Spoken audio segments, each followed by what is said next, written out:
तो हम आपका सभी लोगों का स्वागत करते हैं शाही मसाले में।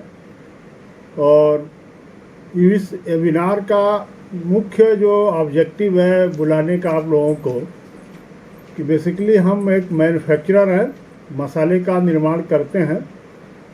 और इन मसालों में हमारे पास हल्दी, धनिया, मिर्चा, गरम मसाला, मीट मसाला, चिकन मसाला, सब्जी मसाला, पनीर मसाला, ये सब मसाले हम लोग बनाते हैं।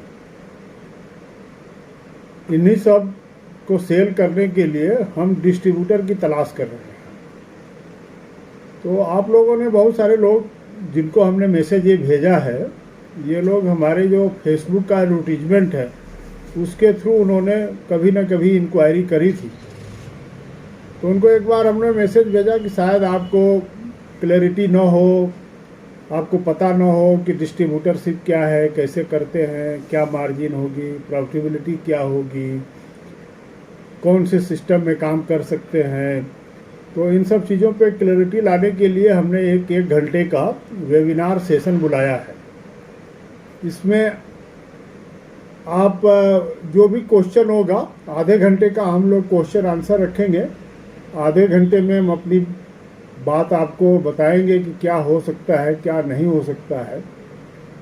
तो उस हिसाब से बातचीत करते हैं। तो सबसे पहले मैं अपना परिचय देना चाहूँगा। मेरा नाम अनिल कुमार शाही है, मैं इस कंपनी का डायरेक्टर हूँ और विगत जो है करीब 7 सालों से ये कंपनी इस मार्केट में है। इस कंपनी की स्थापना मई 2016 में हुई थी और इस कंपनी का जो नाम है वह है इमोजिन सॉल्यूशंस प्राइवेट लिमिटेड। एक प्राइवेट लिमिटेड फर्म है जिसकी यूनिट जो है उत्तर प्रदेश के प्रयागराज एक ज़िला है, जिसको पहले इलाहाबाद पहले कहते थे, अब उसका नाम प्रयागराज है। इसी ज़िले में एक इंडस्ट्रियल एरिया है, उद्योग नगर। यानी भारत जब स्वतंत्र हुआ तो भारत में 2 इंडस्ट्रियल एरिया बनाए गए थे, एक प्रयागराज में नैनी और दूसरा दिल्ली के पास ओखला। उसी में एक उद्योग नगर में जो इंडस्ट्रियल एरिया है ये भारत सरकार का है। इसको राष्ट्रीय लघु उद्योग संस्थान बोलते हैं और इसमें छोटे बड़े इंडस्ट्री जो है उस समय लगाए गए थे। बाद में बहुत सारी इंडस्ट्री जो है बंद हो गई, लेकिन हम लोगों ने 2016 में स्थापना करने के बाद हमारी जो प्रोडक्शन है वो 2018 में शुरू हुई थी। 15 अगस्त 2018 को हम लोगों ने शुरू किया था, यानी स्वतंत्रता के दिन जो है वो हमारा प्रोडक्शन शुरू हो पाया था। तो बेसिकली जो प्रोडक्शन का वह है वो 5 साल हुआ हम लोगों को अभी पूरा किए हुए। और हमारी जो कैपेसिटी है वो करीब 1 टन पर डे की है। मतलब यदि 8 घंटे हम यदि प्रोडक्शन करते हैं तो 8 घंटे में 1 टन होता है। यदि हम तीनों शिफ्ट चलाते हैं तो हमारा 3 टन पर डे की कैपेसिटी है। यानी महीने के करीब 90 से 100 टन हम जो है प्रोडक्शन कर सकते हैं, जिसमें हल्दी है, धनिया है, मिर्च है, गरम मसाला है, मीट मसाला है, चिकन मसाला है, सब्जी है, पनीर है, पाव भाजी है, सांभर है, ये सब हम बना सकते हैं।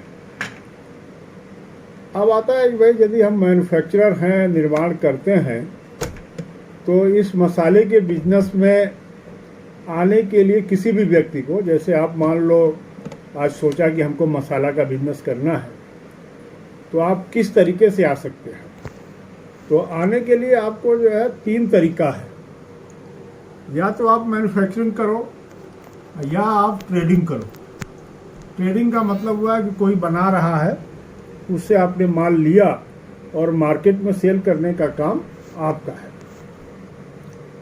दूसरा है कि आप कोई यूनिट लगाएं जहाँ पे पिसाई उसाई का काम करें और जो है पीस करके पैक करके उस माल को मार्केट में आप बेचें, अपने नाम से बेचें या कोई और नाम रख लें, या खुले में बेचें, है ना, बोरी का माल बेचें या पैक करके ₹5, ₹10, 50 ग्राम, 100 ग्राम, 200 ग्राम, 500 ग्राम में बेच सकते हैं। एक जो तीसरा जो तरीका है कि चलो आप मान लो कि कोई यूनिट नहीं लगाना चाहते हो, कोई फैक्ट्री नहीं लगाना चाहते हो, तो पूंजी भी कम है, तो आप क्या कर सकते हो? तो आप ऐसे कंपनियों को अप्रोच करो जो माल बनाती हैं, माल पीसती हैं, और उनको आप बोल सकते हैं कि भाई आप हमारे लिए जो है पैकिंग कर दीजिए, माल बना दीजिए, पैकिंग कर दीजिए, मेरे ब्रांड नाम से हो जाए। ये तमाम जो बहुराष्ट्रीय कंपनियां हैं, मल्टीनेशनल कंपनीज हैं, वो इस टेक्नोलॉजी को या इस विधि को या इस सिस्टम को अपनाती हैं। भारत में हम लोग दो ही अपनाते हैं, या तो हम ट्रेडिंग करते हैं या तो हम मैन्युफैक्चरिंग प्लस ट्रेडिंग दोनों करते हैं। लेकिन जो बहुराष्ट्रीय कंपनियां हैं उनको समझ में आ गया कि यार कौन जाए झंझट में, फैक्ट्री बनाए, आदमी रखे, लेबर रखे, मशीन रखे, सारा चीज़ें रखे। हमें ऐसे आदमी ढूंढो जिसके पास फैक्ट्री हो, जिसके पास मैन पावर हो, और उससे अपना माल बनवा लो। उस सिस्टम को हम लोग कहते हैं कॉन्ट्रैक्ट मैन्युफैक्चरिंग या third party manufacturing. Brand name आपका होगा, सब कुछ आपका होगा, बना करके माल देने वाला दूसरा पार्टी होगा। तो मसाले के व्यवसाय में आप 3 तरीके से आ सकते हैं। एक तो आप अपनी फैक्ट्री लगा करके ट्रेडिंग करिए, दूसरा आप कॉन्ट्रैक्ट मैन्युफैक्चरिंग कराइए और ट्रेडिंग करिए, तीसरा आप सिर्फ ट्रेडिंग करिए कि किसी भी बड़े कंपनी का, जैसे अभी आपसे जब हम चर्चा करेंगे तो आप बहुत सारे लोग नाम लेंगे, सबसे ज़्यादा मसाला किसका बिकता है? तो सबसे ज़्यादा मसाला जो है भारत में बिकता है एवरेस्ट का। अब आपने यदि व्यवसाय शुरू करने का मन बनाया, तो आप क्या करेंगे? कहेंगे यार एवरेस्ट का सबसे ज़्यादा मसाला बिकता है, एवरेस्ट कंपनी को हम अप्रोच करते हैं कि भाई देखिए हम जो है आपकी कंपनी का 100 एंड 100 ज़िले में 100 एंड 100 जगह पे हम जो है आपका माल बेचेंगे। तो ये जो बेचने की प्रक्रिया है, यानी मैन्युफैक्चरिंग से लेकर के कस्टमर तक पहुंचाने का जो प्रक्रिया है, इसी को डिस्ट्रीब्यूशन कहते हैं। क्या कहते हैं? डिस्ट्रीब्यूशन कहते हैं।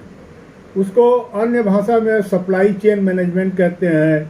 अर्लियर 40-50 साल पहले की भाषा का उपयोग करें तो लोग कहते थे डीलर बन गए हैं, एजेंसी ले लिया है ना, स्टॉकिस्ट बन गए हैं। इन्हीं सब भाषाओं का प्रयोग करते थे, अलग अलग नाम कहते थे। लेकिन अभी जो है इसका नाम जो है डिस्ट्रीब्यूशन कहते हैं।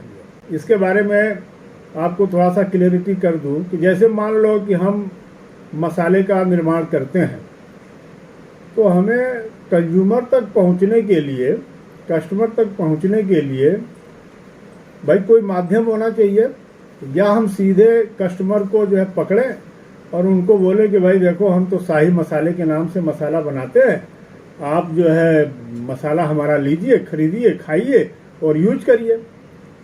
तो डायरेक्ट टू कस्टमर जो है ना अप्रोच करना, वो बड़ा टीडियस काम है, थोड़ा सा कठिन काम है, दिक्कत वाली काम है कि उसमें आपको भाई इतनी बड़ी जनसंख्या है, उनको जो अप्रोच करना, एक एक को अप्रोच करना, ये थोड़ा सा मुश्किल भरा काम है। तो भारत में होता क्या है कि कोई भी कंपनी या कोई भी आदमी अपना माल बेचने के लिए क्या करता है, तो सबसे ज़्यादा जो दुकानें मिलती हैं वो किराना की स्टोर की मिलती हैं। या चूँकि अनएम्प्लॉयमेंट अपने यहाँ ज़्यादा है, बेरोजगारी ज़्यादा है, तो जब किसी को नौकरी नहीं मिलती है या किसी को कोई व्यवसाय नहीं सूझता है, तो वो सबसे बड़ा काम क्या करता है? जब कुछ नहीं करेगा तो वो एक किराना की दुकान खोल लेगा। क्यों खोलेगा? उसके 2 कारण हैं। एक कारण यह रहता है कि जो भी माल वो रखेगा वो जो है कस्टमर को खरीदना ही है। जैसे वो रखेगा क्या? तेल रखेगा, चीनी रखेगा, चाय पत्ती रखेगा, बिस्कुट रखेगा, ब्रेड रखेगा, मसाले रखेगा, टॉफ़ी रखेगा। ये जो डेली यूज की जो चीज़ें हैं ना, दाल है, चावल है, नमक है ना, बेसन है, सूजी है, मैदा है, ये सारी चीज़ें जो है डेली उपयोग की चीज़ें हैं। और डेली उपयोग की चीज़ें हैं तो लोगों को खरीदना ही है, चाहे वो मेरी दुकान से खरीदे या किसी और की दुकान से खरीदे। यानी इसकी डिमांड हमेशा बनी रहेगी। ऐसा नहीं है कि खाने वाली चीज़ों की डिमांड जो है कम हो जाएगी, इसकी डिमांड हमेशा बनी रहती है। और इसीलिए इसको कहा जाता है कि डेली नीड्स की चीज़ें, यानी ये प्राइमरी चीज़ें हैं। तो जब हम मनुष्य की आवश्यकताओं में देखते हैं कि आदमी को चाहिए क्या, जब आप पैदा होते हैं ना, तो सबसे जो पहली चीज़ जो होती है वो होती है भूख, यानी भोजन चाहिए आदमी को। और भोजन चाहिए तो उसको चावल लेना होगा, दाल लेना होगा, रोटी लेनी होगी, है ना, ब्रेड लेना होगा, बिस्किट लेना होगा, टॉफ़ी लेना होगा, मसाले लेने होंगे। तो इसकी जो है नीड जो है हमेशा रहेगी। ऐसा नहीं है कि इसकी नीड जो है ख़त्म हो जाएगी, मतलब ये जीवन पर्यंत बना रहता है। तो इसलिए इसकी जो है डिमांड मार्केट में बनी रहती है। तो जब कभी भी आदमी कोई व्यवसाय करता है तो क्या सोचता है कि ऐसा व्यवसाय करे जिसकी आवश्यकता हो, जिसका माल बेचने में जो है परेशानी ना हो, दिक्कत ना हो और आसानी से माल बिक जाए। इसलिए इन सब चीज़ों की जो है दुकानें जो है ज़्यादा खुलती हैं। तो जब भी आप मार्केट में जाओगे या अपने क्षेत्र में देखोगे तो सबसे ज़्यादा दुकान क्या मिलेगी?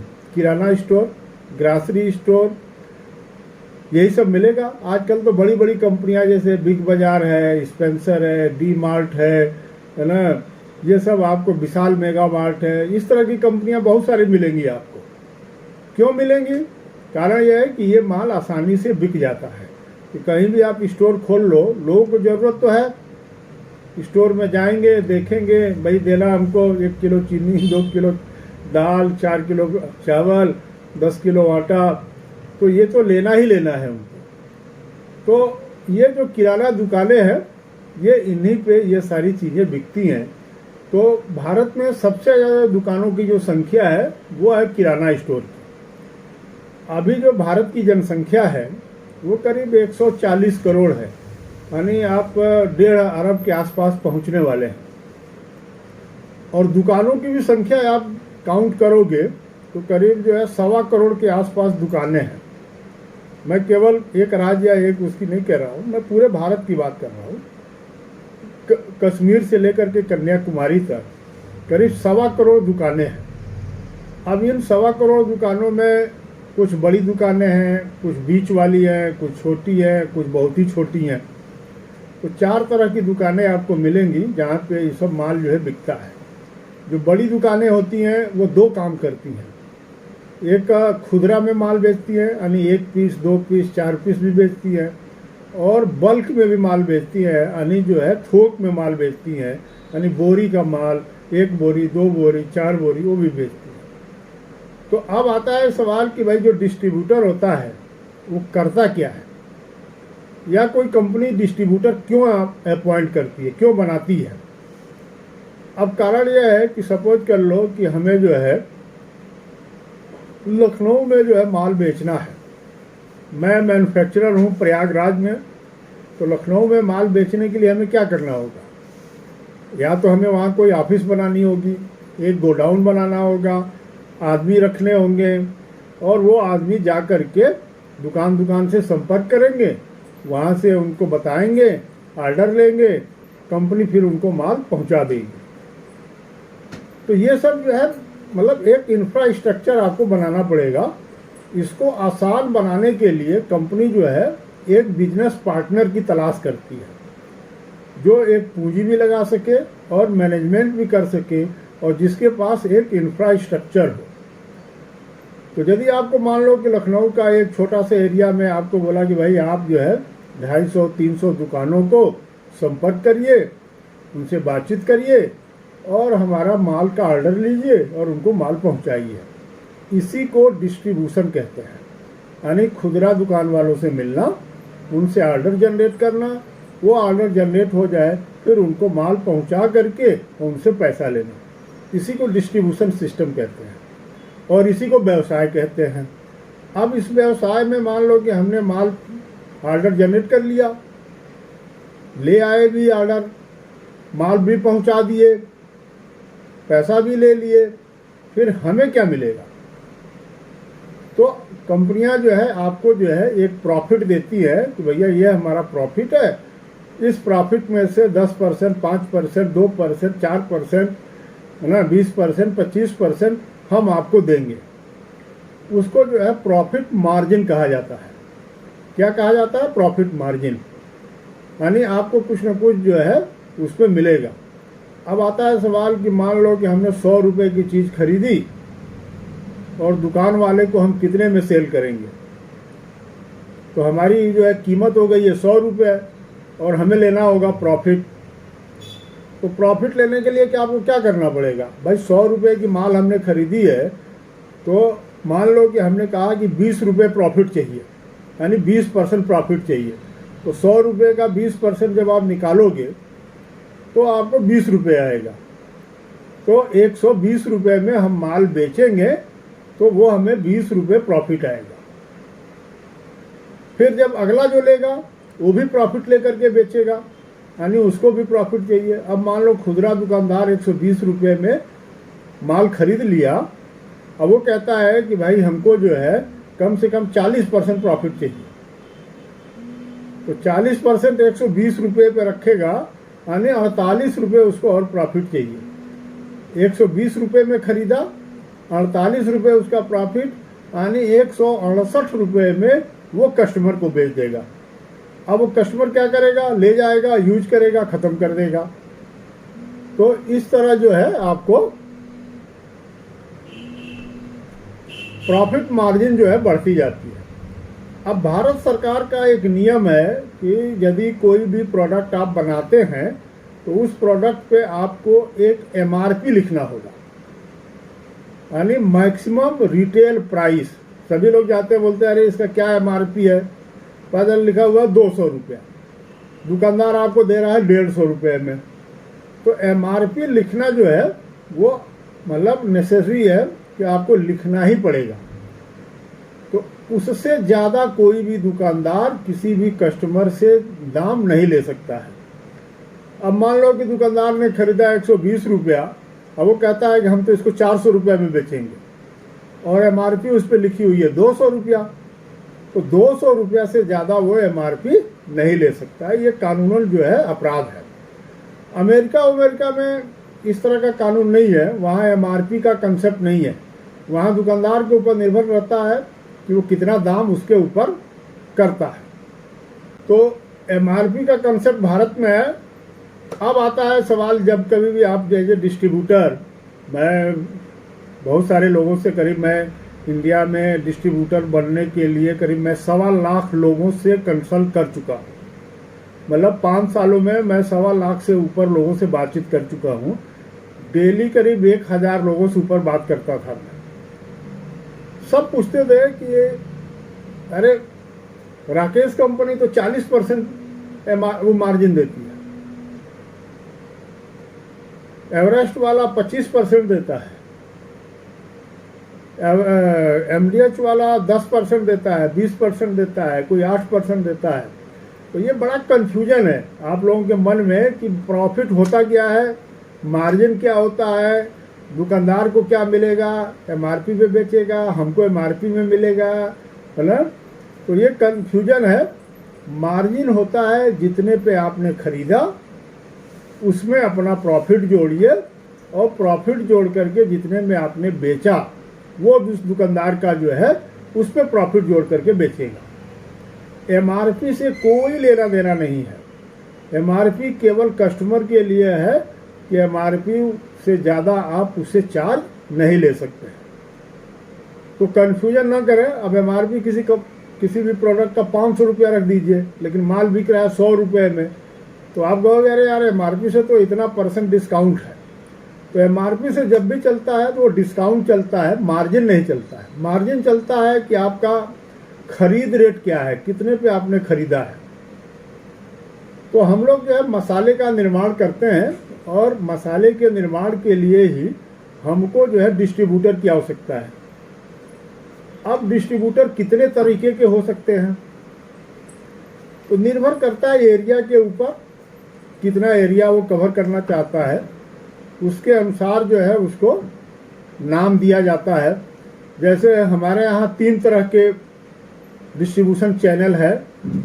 एक तो ज़िला में जो रहता है यानी पूरे ज़िले को देखभाल करता है, उसको हम लोग जो है सुपर स्टॉकिस्ट बोलते हैं।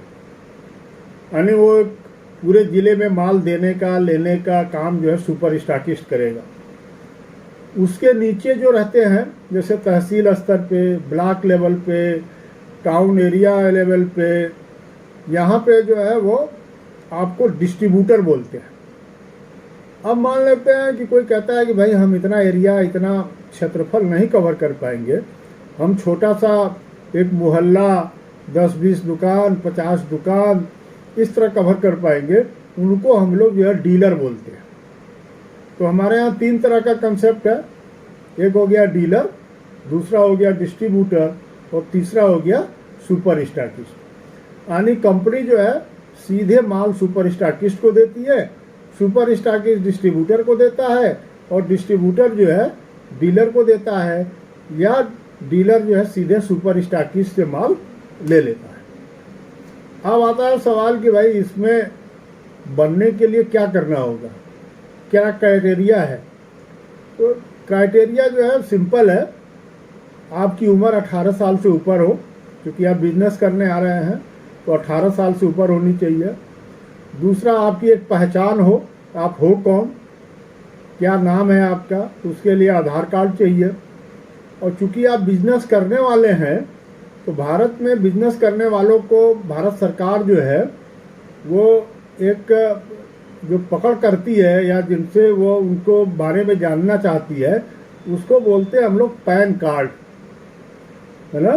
तो पैन कार्ड चाहिए। पैन कार्ड इसलिए चाहिए कि भारत सरकार जब कभी भी ये जानना चाहेगी कि आप क्या काम करते हैं, तो आप बोलोगे कि भैया मैं तो शाही मसाले का डिस्ट्रीब्यूटर हूँ, तो वो पूछेगा तो भैया आपकी इनकम क्या थी, क्या सेल किए थे, कितना खर्चा हुआ था, कुछ पैसा वैसा कमाया था कि नहीं आपने। आप यदि बोलते हो कि भैया हमको जो है 5 लाख रुपए की साल भर में आमदनी हुई थी, तब तो कहेगा कि ठीक है कोई इनकम नहीं लगेगा।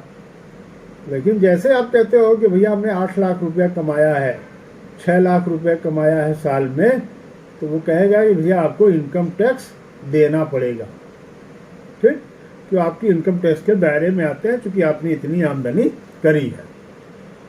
आप ये भी बोलते हो कि भैया हमने तो कुछ नहीं कमाया है, तो वो आपसे इतना ही पूछेगा कि आपका साल भर में सेल कितनी है। आपने बताया कि भैया साल भर में सेल तो हमारी जो है 50 लाख रुपए की थी, तो उसका एक नियम है कि वो कहेगा कि भैया 8% के हिसाब से आपकी आमदनी मानी जाएगी। यानी 4 लाख रुपए आपकी आमदनी है, यदि आप टैक्स में आते हो तो आपको टैक्स देना पड़ेगा। आप बही खाता मेंटेन करते हो या नहीं करते हो, खर्चा मेंटेन करते हो चाहे नहीं करते हो, आपको 8% टैक्स पे लगेगा, 8% आमदनी आपकी मानी जाएगी। तो इस तरह इसीलिए पैन कार्ड की ज़रूरत पड़ती है कि कभी भी कोई भी इनकम टैक्स अथॉरिटी या जीएसटी वाले, है ना, जैसे आप जीएसटी में भी रजिस्ट्रेशन कराओगे तो बिना पैन कार्ड के आपका रजिस्ट्रेशन नहीं होगा, क्योंकि जीएसटी नंबर जो मिलेगा आपको वो पैन कार्ड के नंबर के साथ ही मिलता है, उसी में आगे पीछे जोड़ करके जीएसटी नंबर मिलता है, ठीक है। तो पैन कार्ड जरूरी है, आधार कार्ड जरूरी है, तो 2 डॉक्यूमेंट जरूरी है। अब सवाल आता है कि भाई यदि आप बिजनेस करने आए हो भारत में, तो भारत सरकार कहती है कि भैया आपको व्यापार करना है और आपका सालाना टर्नओवर यदि माल बेचते हो तो 40 लाख से ऊपर है, या सर्विस देते हो तो 20 लाख से ऊपर है, तो आपको एक जीएसटी नंबर लेना पड़ेगा। बिना जीएसटी के आप व्यापार नहीं कर सकते। अब सवाल आता है कि जैसे आप लोग हैं, बहुत सारे लोग इसमें कारोबारी होंगे, कोई कारोबार कर रहा होगा, कोई नहीं कर रहा हो, कोई फ्रेशर है, कोई शुरू करना चाहता है। तो उस स्थिति में ये कहा जाए कि आपको जो है जीएसटी लेना चाहिए या नहीं लेना चाहिए। तो यदि आप पहले से कारोबार कर रहे हैं, आपका टर्नओवर अच्छा है और उम्मीद है कि आप 40 लाख से ऊपर आपका सेल आएगी साल में, तो मेरी आपसे सिफारिश है कि आप उसको जो है जीएसटी लीजिए। आप अभी शुरुआत कर रहे हैं, जैसे अभी शाही मसाले का डिस्ट्रीब्यूटर आप लेना चाहते हो, आप लोगे, तो उसके लिए आप क्या करना होगा। तो मेरी सलाह ये रहती है कि यदि आपके पास अभी कोई व्यापार नहीं है, अभी शुरुआत कर रहे हैं, तो आप जो है अभी इंतज़ार करिए, काम को आगे बढ़ाइए, है ना। जब लगे कि 40 लाख से ऊपर टर्नओवर हो सकता है तो आप जीएसटी ले लीजिए, और बिना जीएसटी के भी आप शुरुआत में काम कर सकते हैं। लेकिन उसके साथ एक प्रॉब्लम आती है कि यदि बिना जीएसटी के हैं आप, तो आप यदि किसी को माल बेचेंगे और वो कहता है कि भैया हमको जीएसटी बिल चाहिए, जैसे मान लो कोई माल है या कोई मार्ट है ना, वो लोग जो है बिना जीएसटी बिल के नहीं लेंगे, तो क्या करना पड़ेगा आपको? फिर तो आप दे नहीं पाओगे, आप बिलिंग नहीं कर पाओगे, क्योंकि आपके पास जीएसटी नहीं है। तो उस स्थिति में आपको डायरेक्टली जो है कंपनी से बिल करवाना पड़ेगा। तो जो बीच का मार्जिन है वो आप ले लोगे, लेकिन बिलिंग जो है वो कंपनी कर देगी, क्योंकि कंपनी का जीएसटी तो है। तो इसलिए वो प्रॉब्लम आपकी वहीं पे ख़त्म हो जाती है। अब सवाल आता है कि भाई यदि आप जीएसटी ले लेते हैं तो ज़्यादा बेहतर होगा, यानी एक तीसरी जो डॉक्यूमेंट है वो जीएसटी होती है। चौथा जो डॉक्यूमेंट है वो ये है कि यदि ये जो मसाला है या बिस्किट है, दाल है, चावल है, मतलब ब्रेड है, ये सब फूड आइटम है, तो भारत में एक कानून है ना, उसको जो है FSSAI बोलते हैं, है ना, फूड सिक्योरिटी कानून। तो फूड सिक्योरिटी कानून ये कहता है कि यदि कोई भी व्यापार या आप निर्माण करते हो, मैन्युफैक्चरिंग करते हो, तो भी आपको लाइसेंस लेना पड़ेगा, या आप माल बेचते हो तो भी लेना पड़ेगा, या आप दुकान किए हो तो भी आपको लेना पड़ेगा। यदि कोई बिस्किट बेच रहा है, कोई ब्रेड बेच रहा है दुकान पे भी, तो उसको भी फूड का लाइसेंस लेना पड़ेगा। या जैसे कोई चाट वाला ठेला लगाता है, या कोई रेस्टोरेंट वाला खोला हुआ है रेस्टोरेंट, इन सारे लोगों को फूड का लाइसेंस लेना पड़ेगा। या आप मान लो कि गाड़ी पे माल लाद करके मार्केट में बेच रहे हो, तो भी आपको लाइसेंस लेना पड़ेगा। या आप मान लो कि कोई गोडाउन खोले हुए हो जहाँ पे फूड का आइटम बिक रहा है, उसमें भी आपको लाइसेंस लेना पड़ेगा। तो इसको हम लोग जो है सामान्य तौर पे FSSAI का नाम देते हैं, ठीक है। अब इसमें जो है 3 तरह का लाइसेंस होता है। एक जैसे रेहड़ी वाले हैं, या छोटा दुकान है, या आप मान लो अभी आप शुरुआत कर रहे हो डिस्ट्रीब्यूटरशिप का, तो उस केस में आपको जो है 100 रुपये का रजिस्ट्रेशन वाला लाइसेंस लेना पड़ेगा। यानी आपकी टर्नओवर यदि 12 लाख से कम है तो आपको 100 रुपये का रजिस्ट्रेशन में काम चल जाएगा। 12 लाख से ऊपर है तो आपको जो है स्टेट का लाइसेंस लेना पड़ेगा, यानी राज्य सरकार का लाइसेंस लेना पड़ेगा। यदि 2 करोड़ से ऊपर है तो आपको जो है सेंट्रल गवर्नमेंट का लाइसेंस लेना पड़ेगा, या 1 से अधिक ऑफिस है आपकी तो आपको सेंट्रल गवर्नमेंट का लाइसेंस लेना पड़ेगा। तो 100 रुपये रजिस्ट्रेशन से चल जाता है काम, क्योंकि अभी आप शुरुआत कर रहे हो, या जिनके पास ऑलरेडी व्यवसाय है और ऑलरेडी उनका टर्नओवर 12 लाख से ऊपर है, तो उनको जो है राज्य सरकार वाला लाइसेंस लेना पड़ेगा, स्टेट लाइसेंस लेना पड़ेगा। चौथी चीज़ ये हो गई कि एक आधार कार्ड, एक पैन कार्ड, एक आपका जीएसटी नंबर, और एक आपका फूड लाइसेंस। यदि आप मसाले का काम करोगे तो ये 4 चीज़ें आपको लेनी पड़ेंगी। अब सवाल आता है कि भाई, और 5वीं जो चीज़ आती है, यदि आप माल को तौलते हो, बाट माप रखे हो, तराजू राजू आप रखे हो, वेइंग स्केल वगैरह रखे हो आप, तो आपको जो है बाट माप डिपार्टमेंट से उसका एक लाइसेंस लेना पड़ेगा। जैसे मान लो हमने गोडाउन बनाया और 20 किलो 25 किलो की हल्दी है, और हम यदि तौल करके बेच रहे हैं 5 किलो 2 किलो 4 किलो, और कोई बाट माप रखे हैं, तो आपको जो है उसका एक लाइसेंस लेना पड़ेगा। या कोई किराना की दुकान है, यदि उसमें माल तौलता है आधा किलो, चाहे इलेक्ट्रॉनिक वाला हो या चाहे मैनुअल वाला हो, तो आपको जो है बाट माप निरीक्षक से एक लाइसेंस लेना पड़ेगा। अदरवाइज वो किसी दिन पकड़ेगा तो आपको जो है बोलेगा कि भैया आप जो है कब से दुकान किए हैं, तो आप बोले कि भैया हम तो जो है इतने साल हो गए, फिर बोलेगा इतने साल का फीस दो, जुर्माना दो, ये दो।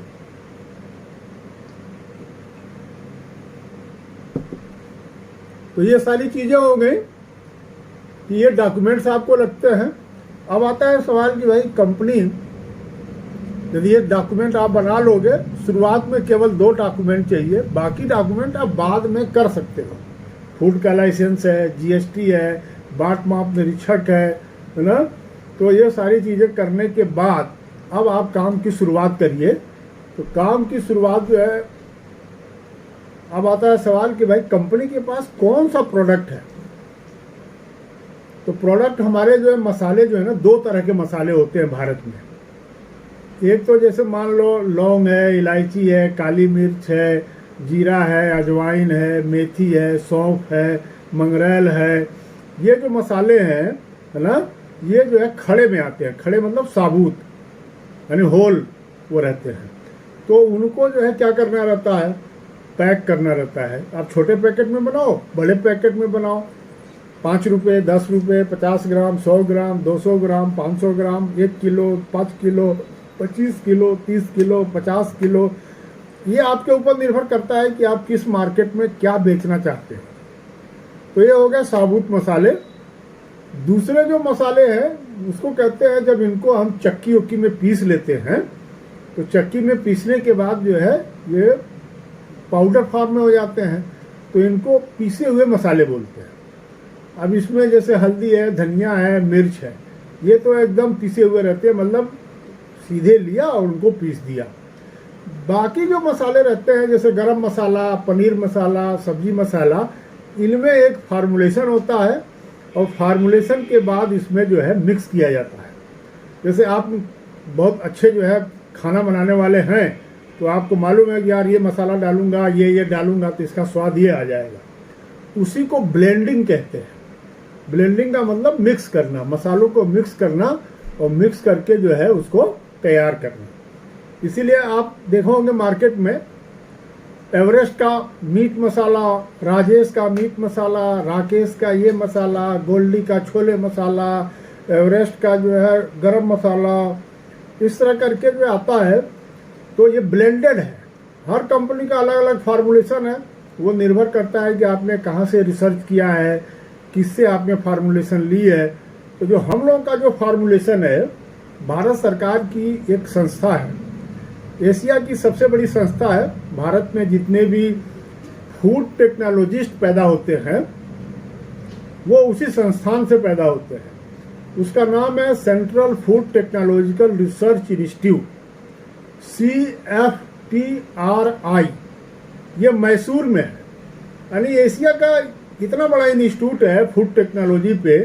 जितने भी बड़ी कंपनियां हैं, Hindustan Lever, ITC, Parle, Coca Cola, PepsiCo, इन जितने में आप जाओगे, उनका प्लांट हेड, उनका टेक्नोलॉजी हेड, उनका प्रोडक्शन हेड, है ना, क्वालिटी हेड, जो भी मिलेगा वो इसी संस्थान से पढ़ा हुआ आदमी होगा। यानी वो 2 साल का पोस्ट ग्रेजुएट डिग्री कोर्स होता है वहाँ पे। और वहाँ पे 2 तरह के कोर्स होते हैं। एक होता है मिलिंग टेक्नोलॉजी का, जैसे बड़े बड़े फ्लावर मिल आप देखे होंगे, आटा मिल, जहाँ पे बेसन मिल, जहाँ पे ये सब का सत्तू पत्तू ये सब पीसा जाता है। उसके जो मिलिंग का जो काम है वो 1 साल की डिप्लोमा भी वहाँ से होती है। तो वो भारत में अपने तरीके का अनोखा इंस्टीट्यूट है जो फूड पे काम करती है। दूसरी जो संस्था है वो यूपी में कन्नौज में है।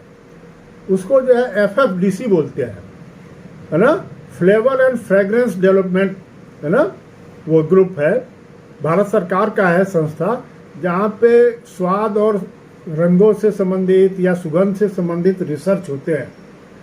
तो ये संस्था है जहाँ से आप जो है मतलब सुगंध और स्वाद और उस पर रिलेटेड जो है आप रिसर्च कर, जो साइंटिस्ट कर रहे हैं उनसे ले सकते हैं। तो हम लोगों ने CFTRI के जो हमारे साइंटिस्ट हैं डॉक्टर अनिरुद्ध सिंह, उनको हम लोगों ने हायर किया था, जो उन्होंने हमारा फार्मूलेशन बनाया है ना, मीट मसाले का, पनीर मसाले का, छोले मसाले का, सब्जी मसाले का। और इस पे जो है इस मार्केट में हम लोग इसी फार्मूलेशन के आधार पे इस माल को बेच रहे हैं। तो हमारा बड़ा यूनिक फार्मूलेशन है और टेस्ट भी हमारा यूनिक है। और उसके लिए जो है बाकी और भी कंपनियां माल बेच रही हैं, एवरेस्ट भी बेच रहा है, एमडीएच भी बेचता है, क्या नाम है, राजेश भी बेचता है, ये सब भी बेचते हैं। तो मैं थोड़ा सा आपको दिखाना चाह रहा था कि हम लोग जो है पीसे मसाले में कहाँ से शुरुआत करते हैं। तो हम लोग का जो पीसे मसाले की जो शुरुआत होती है, जैसे मैं ये लेना चाहूँगा, आपको दिखाई दे रहा आप लोग तो देखिए, इसका बेसिकली ये चिकन मसाला है। तो भारत में एक रिसर्च के मुताबिक है ना, एक इंटरनेशनल अमेरिकन कंपनी है स्टैटिस्टिका, उसके रिसर्च के मुताबिक भारत में सबसे ज़्यादा बिकने वाला माल चिकन मसाला है, मीट मसाला नहीं है। देखिए गलतफहमी में रहते हैं लोग कि ये मीट मसाला सबसे ज़्यादा बिकता है। भारत में मीट मसाला नहीं बिकता है, चिकन मसाला सबसे ज़्यादा बिकता है। तो ये हमारा चिकन मसाला है। चिकन मसाले की शुरुआत 5 रुपये के पाउच से होती है, यानी इसका जो पाउच रहता है वो 5 रुपये वाला। तो इसको मैं खोलता हूँ आपको। ये जो है इस तरह की जो है लरी रहती है, ये है ना, ये 12 पीस की एक लरी होती है। तो 12 पीस की एक लरी और एक पैकेट में 2 लरी डालते हैं, यानी हम लोग 24 पीस डालते हैं। 24 पीस का एक बंडल बनाते हैं। ये जो बंडल था हमारा, जिसको हमने अभी दिखाया था आपको, इसमें जो है ये दो लरी डाल देंगे तो ये 24 पीस जो है हो जाएगा, है ना। इसी तरह हमारा जो है ये छोले मसाला है, ये जैसे 24 पीस की 2 बंडल की लरी है, मतलब एक बंडल में 2 लरी रहती है, 24 पीस। अब आते हैं सवाल कि भाई इसका जो है प्राइस क्या है, हमको क्या पड़ेगा। और इस स्थिति में 24 पीस का दाम 5 रुपये के हिसाब से आप जब लगाओगे तो कितना आएगा। 20 पीस का दाम हो गया 100 रुपया, 4 पीस का दाम हो गया 20 रुपया, यानी 120 रुपये में एक बंडल ये आएगा। अब एक बंडल 120 रुपया MRP हो गई। क्या हो गया, MRP। अब ये दुकानदार को कितने में देना है, ये दुकानदार को देना है 90 रुपये में, ठीक है। अब 90 रुपये में दुकानदार को बेचना है, यानी 30 रुपया पर बंडल उसको प्रॉफिट मिलेगा। और आपको एज ए डिस्ट्रीब्यूटर ये मिलेगा आपको 67 रुपया 50 पैसे में। कितने में मिलेगा, 67 रुपया 50 पैसे में, ठीक, क्लियर। अब 67 रुपये 50 पैसे में आपकी खरीद रेट हो गई, आपने खरीदा कंपनी से 67 रुपये 50 पैसे में। अब आप इसमें 20% मार्जिन जोड़ोगे, तो जब 20% मार्जिन जोड़ोगे तो 67 रुपये 50 पैसे का 20% कितना होगा, 67 रुपये 50 पैसे गुणे 20 भागे 100, तो ये आता है 13.5 रुपया, यानी 13.5 रुपया अपना प्रॉफिट जोड़ लोगे 67 रुपये 50 पैसे में, तो ये आएगा 81 रुपया, यानी 81 रुपये में आपको ये बेचना है।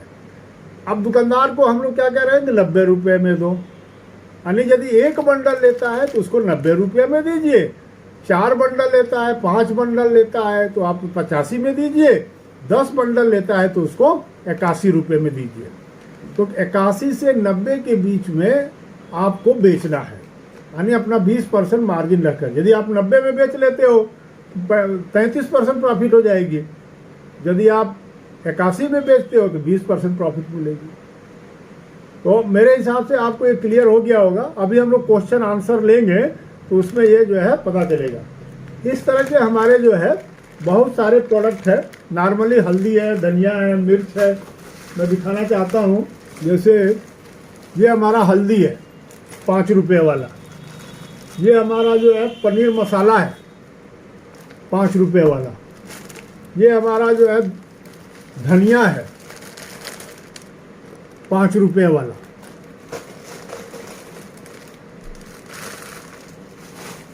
ये हमारा जो है 5 रुपये में मिर्चा है।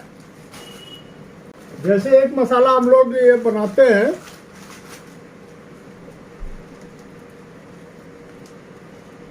इसका नाम है खड़ा मसाला। वह आइडिया करके बनाते हैं। एक्चुअली जो गोरखपुर का क्षेत्र है, गोंडा का क्षेत्र है, बहराइच का क्षेत्र है, वहाँ पे एक कंपनी का मसाला सबसे ज़्यादा बिकता है, वो है वाह इंडिया। उसी की तर्ज पे हम लोगों ने वाह आइडिया बनवाया था। लेकिन बाकी जगहों पे ये माल ज़्यादा नहीं बिक पाता है ना, कुछ जगहों पे बिकता है। तो खड़े मसाले पे भी हम चर्चा करेंगे। अभी हम पीसे मसाले की बात कर रहे थे। तो अब आते हैं हम लोग जो है कि भाई 5 रुपये के बाद जो है हमारा जो रेंज शुरू होता है वो 10 रुपये से भी शुरू होता है। 10 रुपये के कुछ बॉक्स बनाते हैं हम लोग इसी तरह के, और ये 50 ग्राम में भी रहता है। इसी तरह का हमारा बॉक्स होता है ये 100 ग्राम का, यानी 50 ग्राम और 100 ग्राम, ये इस तरह के बॉक्स रहते हैं। तो इसमें करीब 17-18 मसाले आपको मिलेंगे। ये 50 ग्राम में रहता है। इसमें पनीर है, आपका चाट मसाला है, छोले है, सब्जी है, मीट है, चिकन है, ये सब आपको मिल जाएगा, है ना। तो इसमें 17-18 पाव भाजी है, सांभर है, आपका अमचूर पाउडर है, बिरयानी है, गरम मसाला है, किचन किंग मसाला है। अभी जो मार्केट में ट्रेंड है, जो लोग मान लो मांस मछली नहीं खाते हैं या जो वेजिटेरियन है, उनके लिए जो मसाला जो सबसे ज़्यादा बिकता है MDH का, वो किचन किंग मसाला बिकता है। ये जो मसाला रहता है किचन किंग, ये सबसे ज़्यादा बिकता है।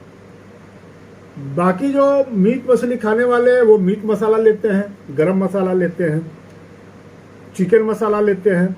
लेकिन जो भारत में ट्रेंड है, मीट मसाला केवल यूपी में ज़्यादा बिकता है ना। बाकी जगह और महाराष्ट्र में 2 स्टेटों में जो मीट मसाला ज़्यादा बिकता है। बाकी सारे स्टेट में, साउथ में जाओगे तो सारे स्टेट में चिकन बिकेगा, है ना।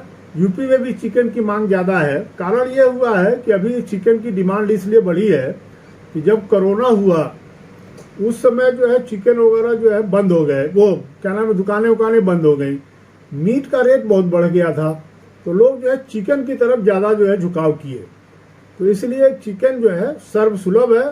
और होटल में भी या रेस्टोरेंट में भी जो सबसे ज़्यादा डिमांडेड आइटम रहता है 2 रहता है। एक पनीर जो वेजिटेरियन है उनके लिए, और दूसरा रहता है चिकन, रोस्टेड चिकन, तो ये चिकन, तो बटर चिकन, तो फलाना चिकन, तो ठिकाना चिकन। क्योंकि मटन खाने में लोगों को आशंका है, डर है कि पता नहीं किसका खिला देगा। तो ये रहता है, ये हमारे 50 ग्राम, 100 ग्राम और 10 रुपये में भी ये रेंज आता है हमारा। अब आता है सवाल कि भाई इसके अलावा जो है, जैसे हमारा हल्दी है, धनिया है, मिर्चा है, ये आधा किलो का पैकेट है ना। उसी तरह जो है हम लोग जो है ये 200 ग्राम का पैकेट रहता है। उसी तरह हमारा जो है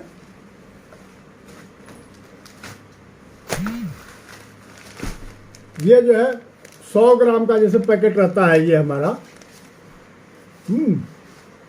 और फिर ये 50 ग्राम का पैकेट रहता है। तो हल्दी धनिया मिर्चा में आपको जो है 5 रुपये तो मिलेगा ही। 50 ग्राम, 100 ग्राम, 200 ग्राम और 500 ग्राम का रेंज मिलेगा।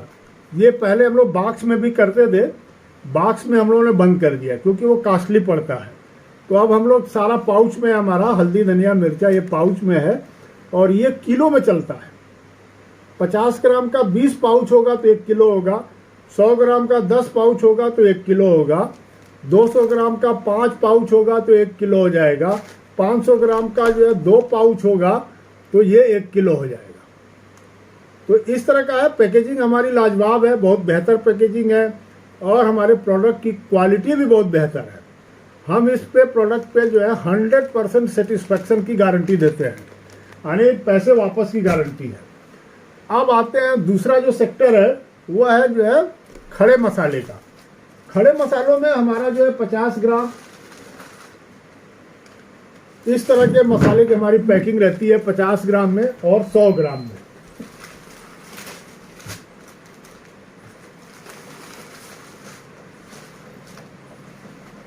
ये रहता है हमारा 50 ग्राम की पैकिंग। ये ट्रांसपेरेंट रहता है, इसमें से माल दिखता है। और ये रहता है, जैसे हम लोग अभी इसमें कई मसाले हमने पैक किए हैं, मतलब ये दिखाने के लिए, है ना। जैसे ये सरसों है, ये 100 ग्राम का 50 ग्राम का पैकेट है, ठीक है। ये जो है 50 ग्राम और 100 ग्राम का इसी तरह का पैकेट हमारा रहता है।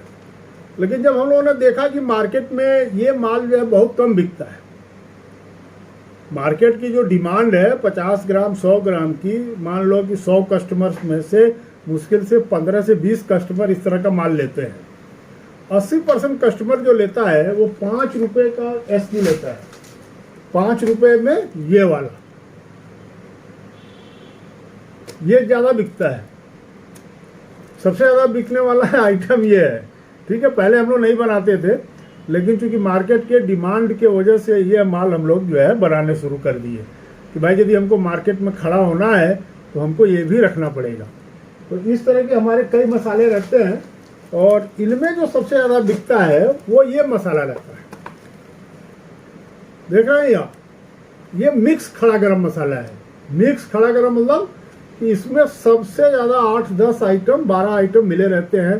जैसे लौंग है, इलायची है, काली मिर्च है ना, दालचीनी है, आपका जायफल है, जावित्री है, ये सब मसाले मिक्स करके इसको जो है बनाते हैं। लेकिन इसमें सबसे बड़ी प्रॉब्लम यह है कि आप बिहार में जाओगे तो अलग मिलेगा क्वालिटी, अलग जो है मिक्सिंग मिलेगा। यूपी में आओगे, इलाहाबाद में अलग, बनारस में अलग, सुल्तानपुर में अलग, लखनऊ में अलग, बहराइच में अलग, गोरखपुर में अलग, बलिया में अलग, अलग अलग लोग अलग अलग तरीके का बनाते हैं, उसके हिसाब से बेचते हैं। तो इसमें वेरिएशन है, लेकिन बिकता है। मतलब मसालों में जो अब तक का मेरा अनुभव है 5 सालों में, जो सबसे ज़्यादा माल बिकता है वो ये बिकता है। सबसे ज़्यादा कौन माल बिकता है? ये बिकता है। मतलब 50% माल सेल होने की संभावना है। इसमें हम लोगों ने बहुत सारे एक्सपेरिमेंट किए। एक तो आपको दिखाया कि ये वाला एक्सपेरिमेंट किया, ये वाला जो ये गोरखपुर, बहराइच, गोंडा की तरफ ज़्यादा बिकता है, लेकिन इलाहाबाद में नहीं चल पाता है, बनारस में नहीं बिकता है, मिर्ज़ापुर में नहीं बिकता है, बिहार में नहीं बिक पाया। ये बिहार में तो ये भी नहीं बिक पाया। वो कहते हैं कि भैया इसमें जो है आप तेज़पत्ता डाल दिए हो। बिहार में तेज़पत्ता नहीं पड़ता है, वहाँ जीरा और काली मिर्च पड़ के रहता है। किसी में दालचीनी और जो है बड़ी इलायची और छोटी इलायची केवल रहता है। तो ये वेरिएशन है, इसीलिए इस पर हम लोगों का फोकस कम रहता है कि भाई आपके क्षेत्र में क्या हो, वो उसके हिसाब से आप जो है वो कर सकते हैं। लेकिन जैसे ये सिंगल आइटम वाला है, जैसे लौंग है, इलायची है, काली मिर्च है ना, ये सब आइटम जो है आपको ये यूनिवर्सल है, कहीं भी बिकेगा, है ना। जैसे बिहार और बंगाल की तरफ जो सबसे ज़्यादा बिकता है वो है ये पंचफोरन। यूपी में कम बिकता है। जैसे इलाहाबाद में ही मैं देखता हूँ कि एक एरिया में बिकता है, एक एरिया में नहीं बिकता है। इसमें 5 आइटम पड़े रहते हैं।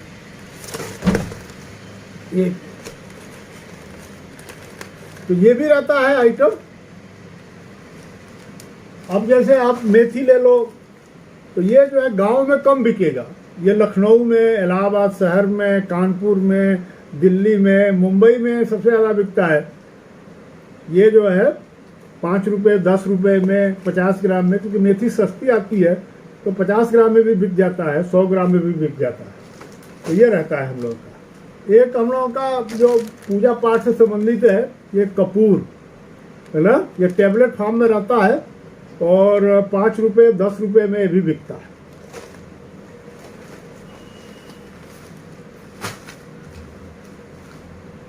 तो ये तो हो गए हमारे प्रोडक्ट की, यानी आपको जो मिलेगा प्रोडक्ट 5 रुपये, 10 रुपया, 50 ग्राम, 100 ग्राम, 200 ग्राम और 500 ग्राम, इनकी रेंज रहती है और इनकी प्राइस जो है वो अलग अलग है। तो अब आते हैं सवाल है कि भाई यदि आप हमारा डिस्ट्रीब्यूटर बनते हैं तो आप किस रेट पे मिलेगा। आपको मिलेगा जो MRP है इसका, MRP से आप 43.75% डिस्काउंट करोगे तो उसमें मिलेगा।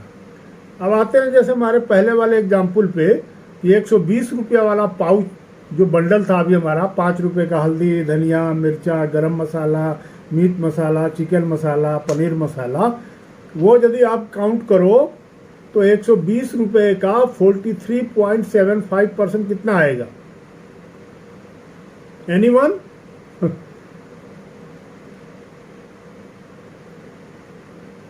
बोलिए। अरे 100 रुपये का 43 रुपये 75 पैसे होगा और 20 रुपये का 8 रुपये कुछ पैसे हो जाएगा, यानी 51-52 रुपये आपको जो है 52.5 रुपये जो है करीब कम हो जाएगा। तो 120 में से 52.5 आप कम करोगे तो 67 रुपये 50 पैसे आएगा। अब सवाल आता है कि भाई हम डिस्ट्रीब्यूटर ही क्यों फोकस करते हैं? कारण यह है कि हमारा फोकस सुपर स्टॉकिस्ट नहीं है। यदि कोई मिल जाता है 3 से 5 लाख रुपए इन्वेस्टमेंट करता है तो हम सुपर स्टॉकिस्ट बना सकते हैं, लेकिन 3 से 5 लाख रुपया एक नई कंपनी के लिए इन्वेस्टमेंट करने में कोई भी व्यापारी 4 से 5 बार सोचता है, करूं न करूं, क्या रिटर्न मिलेगा, मिलेगा कि नहीं मिलेगा, माल बिकेगा कि नहीं बिकेगा, ये बहुत सारे सवाल रहते हैं, तो उनमें दिक्कत है। तो हम लोग ये चाहते हैं कि जो हमारा डिस्ट्रीब्यूटर है, डिस्ट्रीब्यूटर बनाने की प्रक्रिया हमारी 50,000 रुपये से शुरू होती है, यानी मिनिमम आपको 50,000 की बिलिंग करनी पड़ेगी। और यदि आप अच्छा करते हैं, मार्केट में आपका अच्छी पहचान हो जाती है, नेटवर्क आपका अच्छा बनता है, तो हम आपको आगे सुपर स्टॉकिस्ट ही बना देंगे। या आप मान लो कि 3 लाख से 5 लाख रुपए की रकम नहीं है, कोई बात नहीं है, तो आप यदि हमारा 1 बोरी के बदले में 3 बोरी माल लेते हो, आप 50,000 में ही 3 बोरी माल लेते हो, तो हम आपको सुपर स्टॉकिस्ट का रेट देते हैं। जैसे मान लो कि चिकन मसाला अभी मैंने आपको दिखाया था, ये जो है एक बंडल जो है इसकी 24 पाउच की आती है, और एक बोरी जो बनाते हैं हम लोग 40 बंडल रहता है। तो 40 बंडल का दाम डिस्ट्रीब्यूटर को 2700 रुपये हुआ, लेकिन यदि आप एज ए सुपर स्टॉकिस्ट लेते हो, यानी 3 बोरी ले लेते हो 2700 की, तो उसका रेट जो है 2500 रुपये हो जाएगा, यानी 63 रुपये 8 पैसे में आपको पड़ेगा। जो 67-50 वाली चीज़ है वो 63 रुपये 8 पैसे में पड़ेगी। तो आप सुपर स्टॉकिस्ट नहीं भी बने, आपने क्वांटिटी में माल उठाया किसी एक का 3 बोरी, तो आपको उसका दाम कम हो जाएगा। तो आप एज ए सुपर स्टॉकिस्ट काम कर रहे हैं। तो ये कहने का मतलब यह है कि भाई सुपर स्टॉकिस्ट कोई बहुत ज़्यादा इम्पॉर्टेंट हमारे लिए नहीं है, क्योंकि उसका काम क्या होता है आप समझ लो। एक सुपर स्टॉकिस्ट का काम है एक गोडाउन रखना, कमरा रखना, माल रख देना, मार्केट से कोई डिस्ट्रीब्यूटर, डीलर, होलसेलर, रिटेलर्स के यहाँ से डिमांड आई तो उसके यहाँ माल पहुँचा देना। तो एक तरीके से वो कस्टोडियन है माल रखने का, कि भाई हम प्रयागराज से न भेज करके वहीं जिले से भेज रहे हैं। तो बहुत ज़्यादा रोल उसका मार्केट के डेवलपमेंट में नहीं है। मार्केट के डेवलपमेंट में जो सबसे ज़्यादा रोल है वो है हमारा डिस्ट्रीब्यूटर का, कि दुकानदार से मिलना, बातचीत करना, उसको समझाना, उसको जो है कन्विंस करना, ये डिस्ट्रीब्यूटर का काम है। तो यदि डिस्ट्रीब्यूटर यदि अच्छा मेहनत करता है तो उसको आगे बढ़ाने में हमें कोई हर्ज नहीं है। अब आता है डीलर, जैसे 10 दुकान 20 दुकान, जैसे कोई नौकरी करता है, शाम को पार्ट टाइम काम करके 10-20 दुकानों को अपना कन्विंस करना चाहता है, तो वहाँ वो 7,000 रुपये से शुरू कर सकता है। 7,000 में 2 बोरी माल देते हैं हम लोग, फिर उसको बोलते हैं सिल्वर, फिर उसके बाद आता है गोल्ड, उसमें जो है 5 बोरी माल देते हैं 16,200 रुपये में, फिर जो है 9 बोरी माल देते हैं हम जो है 27,000 रुपये में। तो वो छोटे मोटे 10 दुकान से लेकर के 50 दुकान तक की एरिया कवर कर सकता है। तो ये जो है डिस्ट्रीब्यूटर का कंसेप्ट है। अब हम आते हैं कि भाई अब आप कोई मन में सवाल हो तो सवाल जवाब पे आए हम लोग, ज़्यादा बेहतर होगा, क्योंकि ये तो प्रक्रिया चलती रहेगी। आप बोलोगे 4 घंटे बताने का, तो 4 घंटे हम बताते रह जाएंगे। जी वो ऑफिस टाइमिंग हमारा जो है 10 बजे से 6 बजे तक रहता है। ये तो संडे है, और चूंकि मैं डायरेक्टर हूँ तो भैया मेरे लिए टाइमिंग का कोई जो है वो नहीं है, लेकिन कोई भी कर्मचारी 10 से 6 बजे तक ही काम करता है। 6 बजे के बाद रिंग करोगे तो नहीं उठाएगा, है ना। ये कर्मचारियों में टेंडेंसी रहती है। भाई आप जब तक सवाल नहीं पूछोगे आपके मन में डर, भय, शंका ये सब बनी रहेगी। हाँ, ये डिस्ट्रीब्यूटर आपका दाम जो है ना 67.50 होगा। अब आपका निर्भर करता है, हाँ, अब आपके ऊपर निर्भर करता है कि आप 81 में बेचते हो कि 90 में बेचते हो। भाई यदि अरे आप डिस्ट्रीब्यूटर हो ना, आप नहीं समझे। हाँ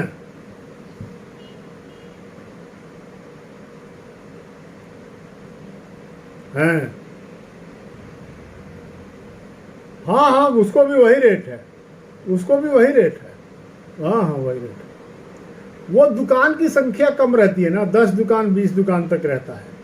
और हम लोग एज ए टेस्टिंग भी देते हैं कि हो सकता है आज 10 दुकान कर रहा है, कल को फैला ले।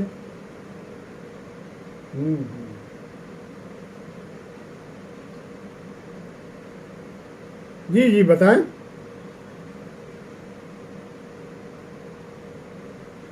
हाँ हाँ ये सब मिलता है। नहीं नहीं नहीं नहीं नहीं, वो कंपनी फ्री में देती है आपको। ओके डियर, ओके, चलो थैंक यू। और कोई एनी अदर क्वेश्चन? हाँ जी, हाँ हाँ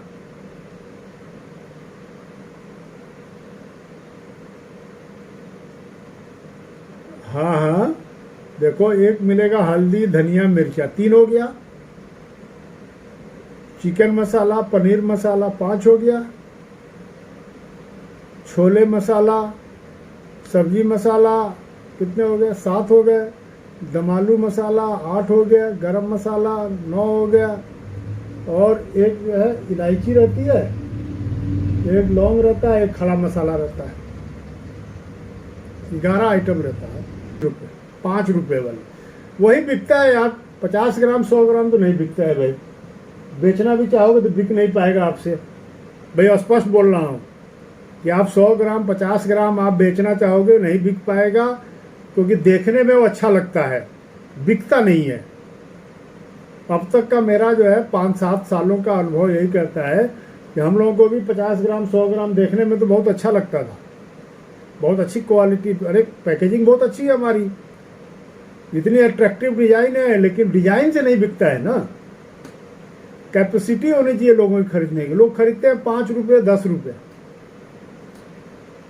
और जो बिकता है बड़े पैकेट वो शहर में MDH और एवरेस्ट के अलावा हम लोगों को कोई पूछता नहीं है, तो हम लोग क्यों मगजमारी करें उसमें।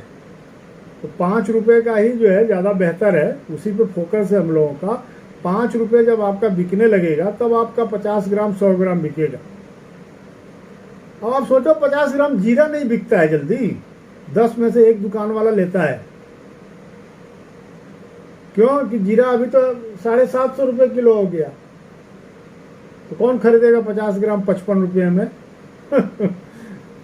5 रुपये में जीरा 2 ग्राम खरीद करके काम चला लेता है। ये है चक्कर जी। हाँ 24 पीस एक बंडल रहता है भैया। हाँ 24 पीस चिकन, 24 पीस जो है पनीर, 24 पीस छोले, 24 पीस गरम, 24 पीस सब्जी, 24 पीस दम आलू, 24 पीस हल्दी, धनिया, मिर्चा, सब 24 रहता है। 5 रुपये वाला जो हमारा पैकेट होता है वो 24 पीस का ही होता है। 10 वाला जो पैकेट होता है वो 12 पीस का होता है।